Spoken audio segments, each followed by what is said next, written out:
Mission Royal Ange de Nazareth, cathédrale de la foi. Shakep Shokep. Dunamis.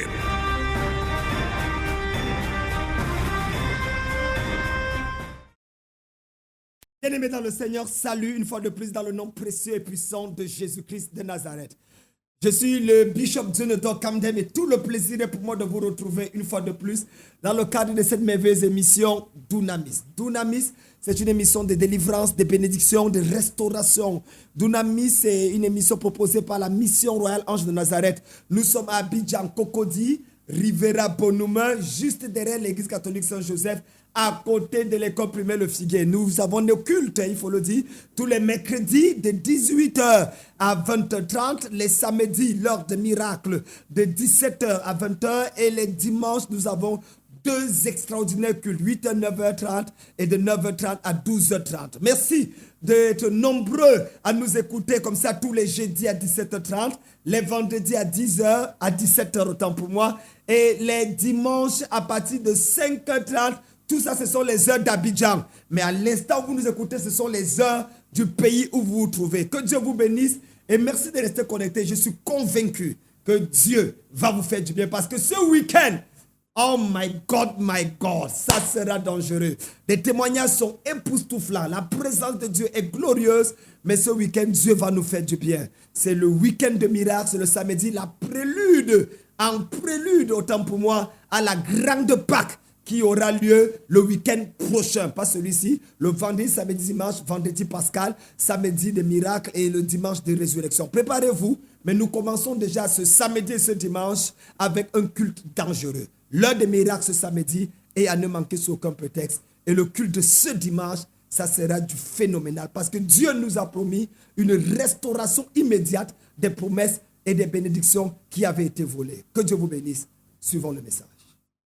Le mensonge sur lequel l'église n'a rien à voir avec le monde. On a formé l'église pour l'église au lieu de former l'église pour le monde. On a formé l'église, on a appris aux gens à chanter dans la chorale, on a appris aux gens à faire l'intercession, on a appris aux gens à prier, à danser les danses spirituelles, on a appris à s'habiller comme les anges du ciel alors qu'on est encore sur la terre. On les préparait l'église pour l'église au lieu de préparer l'église pour... C'est pour ça qu'aujourd'hui la plupart des chrétiens quand ils sont de l'église, ils vont devant un pour le travail, ils sont déphasés, ils sont devant Facebook, ils sont déphasés, ils sont dans les réseaux sociaux déphasés, le monde des artistes déphasés, ils sont perdus. Un jeune fils comme KS Boom invite les artistes mondains et il commence à chanter, ça devient une catastrophe dans le corps de Christ parce qu'on a préparé l'église pour l'église, non pour le monde. Oh, c'est qu'ils ne savent pas que Daniel qu'il prêche a passé son temps dans les réunions avec les gens du monde, les sorciers, les magiciens et les satrapes. C'est qu'ils ne savent pas que le Jésus qui prêche passait le temps avec les gens du monde. Regardez notre mentalité, on est perdu, on se noie alors qu'on n'a pas d'eau. Ils nous ont menti, ils ont dit que l'église est en compétition avec le monde. On n'est pas en compétition avec le monde. On n'est même pas ennemi du monde. Mon ami, le monde que Dieu dit de ne pas aimer, ce n'est pas le même monde que tu parles. Il dit, Dieu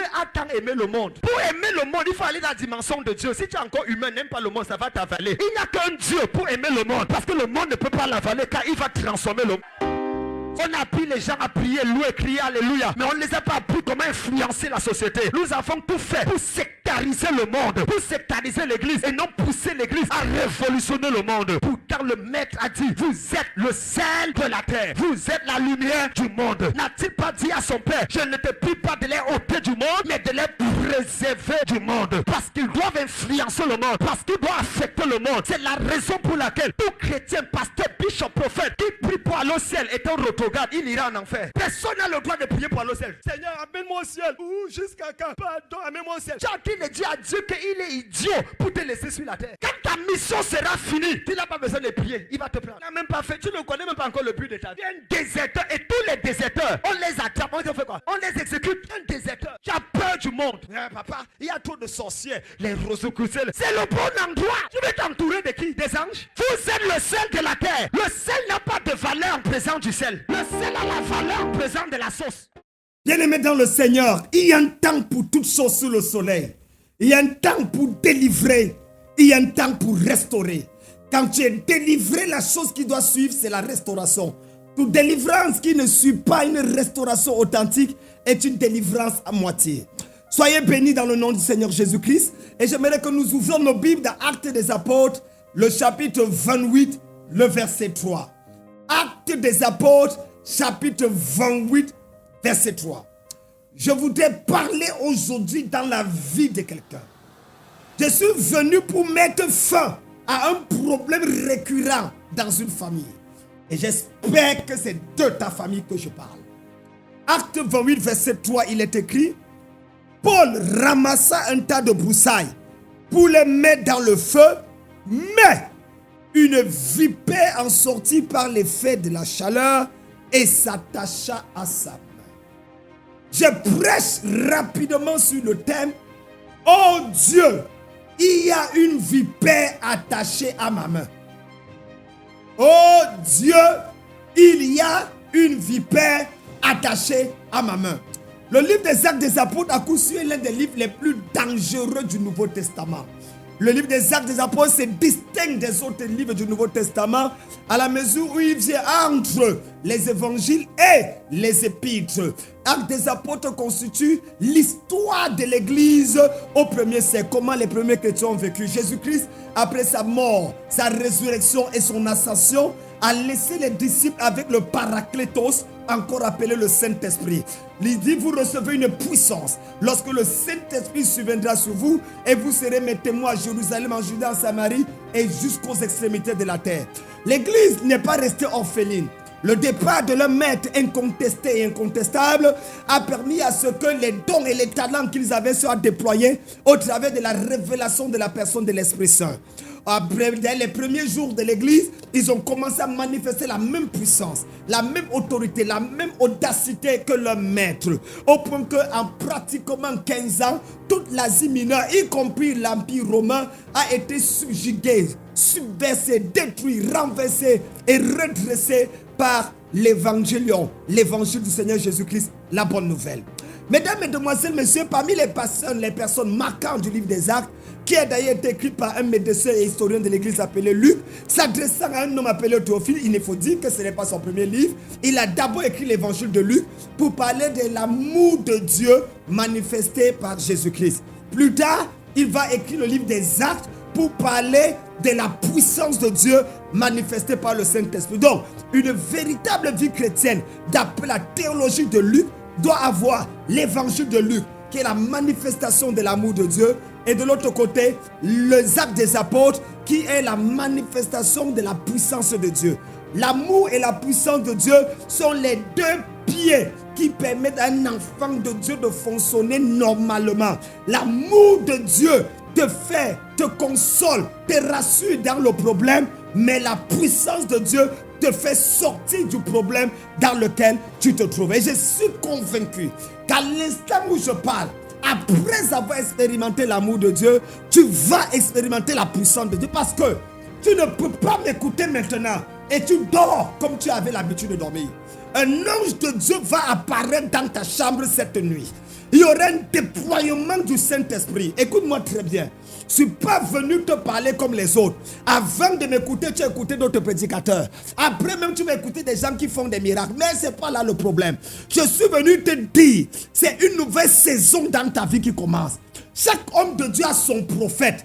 Un homme établi par Dieu pour parler dans ta vie, pour changer ta vie. Et je suis le prophète que Dieu a envoyé pour toi. Oui, c'est à toi que je parle, ma soeur. C'est à toi que je parle, mon frère. Je suis l'homme que Dieu a envoyé, et tu le ressens dans ton esprit à l'instant là. Parce que Dieu m'a dit de te dire, la vipère qui est attachée à ta main doit tomber maintenant au nom de Jésus. Oh my God. Je pensais que tu allais dire Amen. Alors, Actes des Apôtres donc est écrit pour lui manifester la puissance de Dieu. Nous allons à partir d'Actes chapitre 2, 3, 4, le Saint-Esprit descend. Le premier miracle, le boiteux paralytique qui m'a près de la porte, la belle va marcher. Actes chapitre 9 va avoir un tour avec la conversion de Saul de Tarse qui deviendra plus tard Paul. Et dans Actes chapitre 13, pendant que l'église d'Antioche est en train de prier, parce que l'église de Jérusalem était la base doctrinale de l'église primitive, mais l'église d'Antioche est la base missiologique de l'église primitive. Donc pendant qu'ils prient, ils étaient environ les prophètes et les docteurs dans l'assemblée locale d'Antioche. Le Saint-Esprit va dire, mettez-moi à part Barnabas et Paul pour l'œuvre à laquelle je leur ai appelé. va ainsi commencer les premiers voyages missionnaires des hommes de Dieu au travers des Écritures. L'apôtre Paul donc va devenir la figure emblématique de cet évangile. De persécuteur qu'il était, il deviendra un adorateur, un prédicateur. Il deviendra l'homme qui va défendre en expliquant mieux que les autres apôtres la doctrine de la nouvelle alliance. Comparativement avec ce qu'il avait appris du judaïsme, il va avoir une révélation et transmettre ces révélations qui d'ailleurs même ne sera pas bien compris, il faut le dire, par les aînés avant lui, c'est-à-dire les Pierre, Jean-Jacques. C'est d'ailleurs la raison du premier concile de l'église dans Actes des Apôtres, le chapitre 15. Alors, Actes chapitre 28, l'apôtre Paul ne plaît pas à tout le monde, exactement comme moi. On ne plaît pas à tout le monde. Et c'est ainsi qu'un vrai prophète ne doit pas plaire à tout le monde. Un vrai prophète qui plaît à tout le monde est un faux prophète. Parce que le prophète est supposé aller à contre-courant. Si on ne parle pas mal d'un prophète, c'est que Dieu ne parle pas bien de lui. C'est parce qu'on parle mal de quelqu'un que Dieu parle bien. Et c'est pour ça que je voudrais attirer l'attention de l'église en francophonie. Ne vous laissez pas berner par les réseaux sociaux. Écoute ton homme de Dieu. Reconnais la voix de ton maître au travers de ce qu'il dit et connecte-toi à la grâce. Ne laisse pas ce que les gens disent. Je les appelle les opposants de Bartimée. Pendant que Bartimée criait après Jésus, et les gens autour de Jésus disent: Seigneur, fais-le taire, car il crie après nous. Et j'allais demander à Bartimée. Bartimée devait leur dire: vous êtes sûr que c'est pour vous que j'écris? Je n'écris pas après vous, j'écris après lui. Ce n'est pas une question de vous, parce que vous-même vous cherchez votre miracle. Moi j'écris après celui-là qui a la solution au miracle. Oh my God, je vois que quelqu'un m'a compris. Ne va jamais à l'église en disant que tu cherches Dieu au travers des autres. Parce que celui qui est à côté de toi a un problème, celui qui est derrière toi a un problème, celui qui est devant toi est possédé. Donc cherche-toi seulement Dieu, écoute la parole qui va te libérer. Acte chapitre 28 arrive exactement parce que l'apôtre Paul traverse plusieurs fois les sentences de mort. Il est arrêté, condamné, jugé.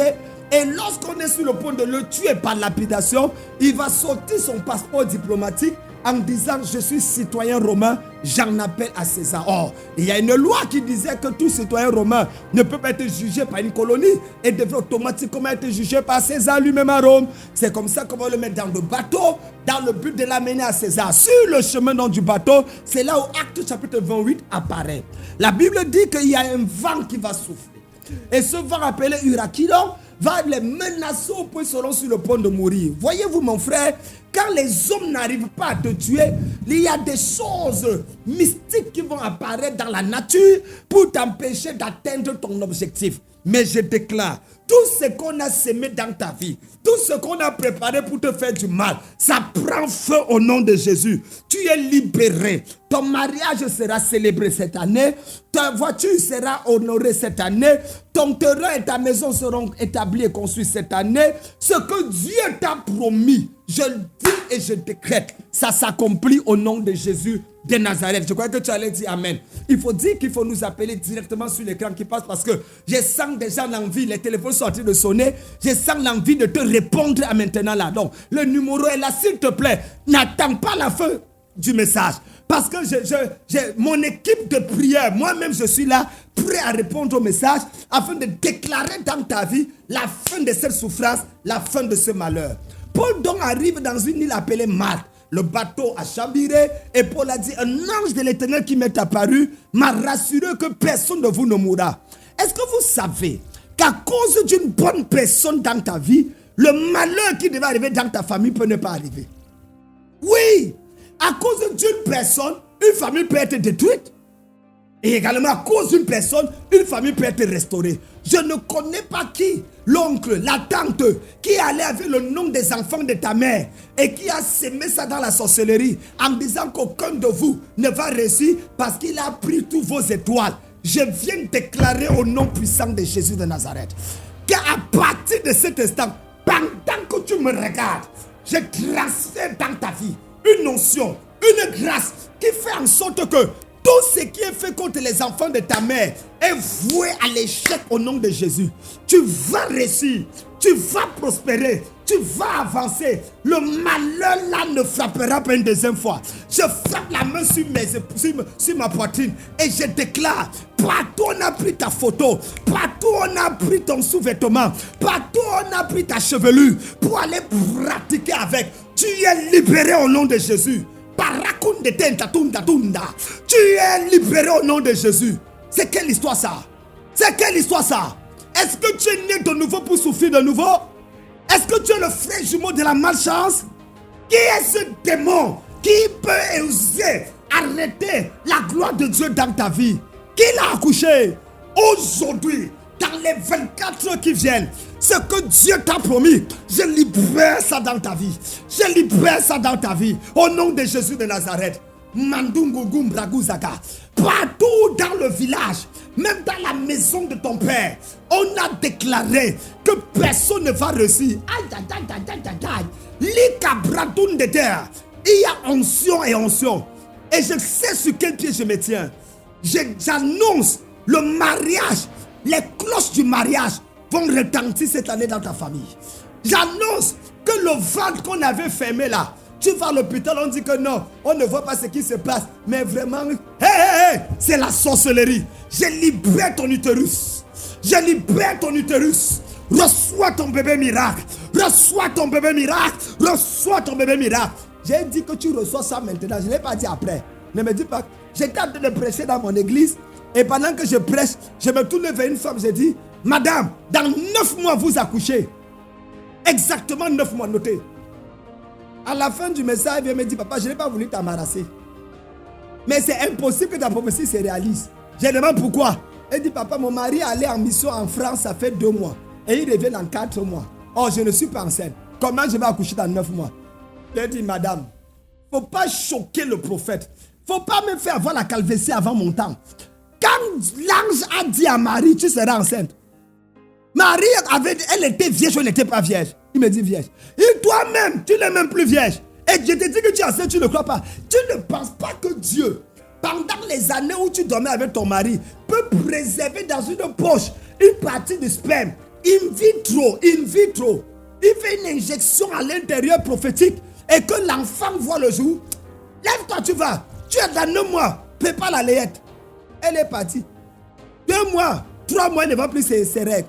Elle va à l'hôpital, on lui dit que c'est fibrome. Elle vient me dire, j'ai dit ma fille, j'ai dit que tu es enceinte. 6e mois, on ne dit plus fibrome, on dit un enfant. Son mari est revenu voir la grossesse. Il dit que ma chérie, je sais que tu es sérieuse, mais dis-moi qui a fait ça. Elle dit à son mari, viens, je vais te montrer la personne. Ils arrivent dans mon bureau. Le monsieur, et la femme dit, le voilà. Je regarde le monsieur. Il dit, hé, doucement. J'ai dit, Valérie, appelez-moi Valérie. Filme le jour où j'ai fait ça. En pleine église. La profession monte d'image. Parce que chez nous, tout est filmé. Il dit, regarde, c'est le jour là que j'ai fait ça.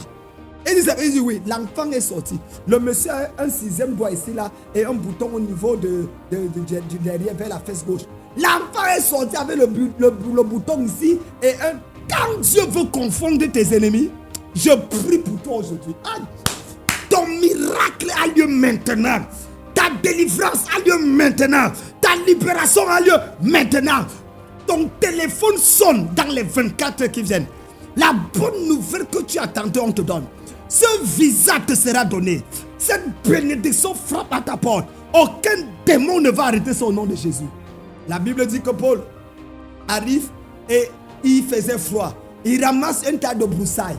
Et en prenant le tas de broussailles, une vipère sortit et s'attacha à sa main. Quand Paul a pris les broussailles, c'était du bois. Mais quelques temps après, c'est devenu la vipère. Qu'est-ce qui s'est passé? Mesdames, mesdemoiselles, messieurs. La vipère ne s'est pas attachée au pied de Paul. La vipère ne s'est pas attachée à la tête de Paul, au cou, mais à la main. Oh Dieu, il y a une vipère attachée à ma main. Je vais vous dire 5 choses pour lesquelles je crois qu'il y a une vipère sur ta main. Et ce samedi, je vais te libérer. Ce dimanche, s'il te plaît, je ne sais pas où tu es, voyage, viens à Abidjan, Rivera Bonuma à Cocody. Appelle même ce numéro-là. Appelle-nous. On va t'indiquer Les gens viennent souvent les week-ends, le samedi, et ils repartent le dimanche. On les trouve là où dormir, ils dorment dans le temple. On prie ensemble parce que vous n'êtes pas venu dormir à l'hôtel. Si ta vie allait bien, tu allais à l'hôtel. C'est parce que ça ne va pas que tu vas venir dans l'église dormir et crier à Dieu toute la nuit pour un changement dans ta vie. Donc, les gens viennent de partout, tous les week-ends, pour dormir ici et nous prions ensemble le dimanche. Et la nuit, j'ai des pasteurs, toute une veillée de prière tous les samedis à partir de 17h. Écoutez-moi. Quand une vipère est attachée à ta main, vous savez, la vipère là, c'était le diable. Hein. Parce que dans Genèse, c'est le serpent. Il ne mord pas, il parle seulement. Dans Actes des apôtres, c'est la vipère. Il a appris à mordre. Et dans Apocalypse, c'est le dragon. La Bible dit le dragon ancien, il cache le feu. Même le diable évolue et tu n'évolues pas, mon frère. Oh yo. Même Satan, il est quitté de serpent parlant, à vipère mordant et à dragon crachant le feu. Ah! Et toi, depuis 10 ans, tu es dans la même église, rien ne change. Depuis 10 ans, tu vas de prophète en prophète. Ma soeur, c'est sûr que tu dois te laver avec l'eau qui est sortie du côté de Jésus, afin que ta délivrance soit totale. C'est pour ça que je te dis que ce samedi soit là. Ce dimanche soit là, tu blagues. Ce dimanche, c'est ton jour. Je vais prophétiser dans ta vie. Je vais prier pour toi. La vipère va tomber. Pourquoi je dis qu'il y a une vipère? Quand la vipère est sur ta main, la main sert à quoi? La Bible dit, l'Éternel bénira l'œuvre de vos mains. La main parle de la bénédiction. Mais quand il y a une vipère sur ta main, comment la bénédiction va couler dans ta main? Parce qu'il y a un venin à l'intérieur. C'est pour ça que plusieurs bénédictions sont relâchées dans ta vie, mais tu ne les vois pas se manifester. Parce qu'il y a une vipère sur ta main. Cette vipère va prendre feu au nom de Jésus. Numéro 2. La vipère parle, la main parle des relations, des connexions. Quand tu veux saluer quelqu'un, c'est avec la main. Le président, le sénateur. La main est un moyen de salutation. Mais s'il y a une vipère, aucune de tes connexions ne marche. Tu connais tout le monde dans ton téléphone. Quand tu prends ton téléphone, je connais le président tel, je connais le DG tel, le ministre tel, le député tel. Tout ce que tu connais dans ton téléphone là, ils t'ont aidé en quoi? Qu'est-ce qui a avancé dans ta vie? Mais il y a une vipère sur ta main. Aujourd'hui, nous allons arrêter l'esprit de vipère. Et vous savez, l'esprit de vipère fonctionne avec l'esprit des eaux. Des eaux. Ça doit s'arrêter au nom de Jésus. Écoutez-moi bien. La main parle également de la promotion. Quand tu as un contrat et que tu dois signer, c'est avec la main, non? Mais s'il y a le serpent sur ta main, comment tu vas signer le contrat? N'as-tu pas remarqué que chaque fois qu'une bonne chose veut t'arriver, une promotion, il y a un malheur qui vient? Ça t'empêche d'avoir la chose. Pourquoi? Il y a une vipère sur ta main. Numéro 4, le mariage. Tu as le doctorat en célibataire endurci. C'est-à-dire, tu es master en cassure de fiançailles et en gourmand. C'est-à-dire que tu maîtrises les types de gourmand au point où, quand un homme veut déjà te donner gourmand, tu te mets à dire à l'autre que, attention ma soeur, quand il commence comme ça, c'est le gourmand qui arrive. C'est-à-dire tu es devenu expert en gourmand. Tu connais déjà reconnaître le gourmand à de loin. C'est encore en Ukraine, mais tu l'as déjà vu venir. Pourquoi? Parce que ta vie, il y a une vipère. Le mariage même que tu donnes ne marche pas. L'homme là te touche, tu dis que ce sont les piquants. Pourquoi? Il y a une vipère sur ta main. C'est pour ça que ta main doit être délivrée. Oh my God. Ce samedi à 17h. Et ce dimanche, à partir de 8h à 9h, 9h30, ça se va déménager. Toute vipère sur ta main. On met l'alliance où? C'est pas sur la main. Mais si à la vipère, comment le mariage là va marcher? Comment? C'est pour ça que ton mariage est empoisonné. Viens, je vais libérer ton mariage. C'est pour ça que ton mariage, c'est pour ça que les gens meurent avant le temps. Parce qu'il y a une vipère sur leur main. Aujourd'hui, je déclare ta libération au nom de Jésus-Christ. Par la puissance de Dieu. Dans la main vers l'écran, je vais prier. Toute personne qui a la vipère attachée à sa main, les choses ne marchent pas dans ta vie. Avant que tu ne se rencontre ce samedi ou ce dimanche, je vais prier pour toi. Rappelez-vous, je reçois personnellement les gens les samedis soirs et les dimanches matin. Dans la main vers l'écran. Les brakanda koshaka bare bazia. Père, je prie pour toute personne dont la main a une vipère sur le sein. Je commande la délivrance, la restauration. Sois libre, sois guéri, sois délivré et sois restauré. Que cette nuit marque ta délivrance et ta libération dans le nom de Jésus-Christ. Amen. Mon frère, ma soeur, ça c'est un message dangereux. S'il te plaît, appelle-moi et nous allons prier. Appelle-moi et nous allons parler. Que Dieu te bénisse. Population de la région d'Adzopé, la mission royale Ange de Nazareth, cathédrale de la foi dépose ses bagages à Biébi. Une croisade de révélations et de miracles, de prophéties et de délivrance. Sur le thème, prophétise sur ses eaux. Orateur, le bishop Dieudonné Kandem, l'évêque Nanan Prosomawan, pasteur hôte, le révérend Kwasi Rodri, artiste invité, le prophète Tsunami. Programme, le mercredi 13 et jeudi 14 avril, de 18h30 à 23h. Vendredi 15, de 8h à 14h, de 21h30 à 6h. Dimanche 17 à Potéo, au village Biébi, sur la place publique. Téléphone. Bien-aimé dans le Seigneur, il y a une vipère attachée à ta main. Cette vipère doit tomber.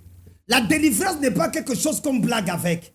La délivrance est quelque chose de sérieux. Et il faut des professionnels pour t'aider dans ta délivrance. Arrête de tourner en rond. Chaque homme de Dieu est destiné à un type de personne pour le délivrance. Et je sais que parmi vous qui m'écoutez, il y a certains qui certainement touchés par l'Esprit de Dieu vont se sentir concernés par ce message. Ce samedi à 17h et ce dimanche de 9h30 à 12h30, je vous invite à venir écouter la parole de Dieu.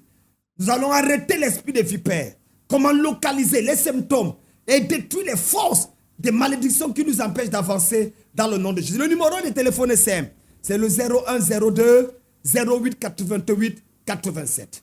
Vous pouvez également appeler à l'instant même au 05 64 26 03 62. Appelez maintenant et prenez rendez-vous. Nous recevons 50 personnes chaque week-end. Donc si ça atteint les 50, vous ne pourrez plus être reçu. On pourrait être obligé de vous reprogrammer pour une autre fois.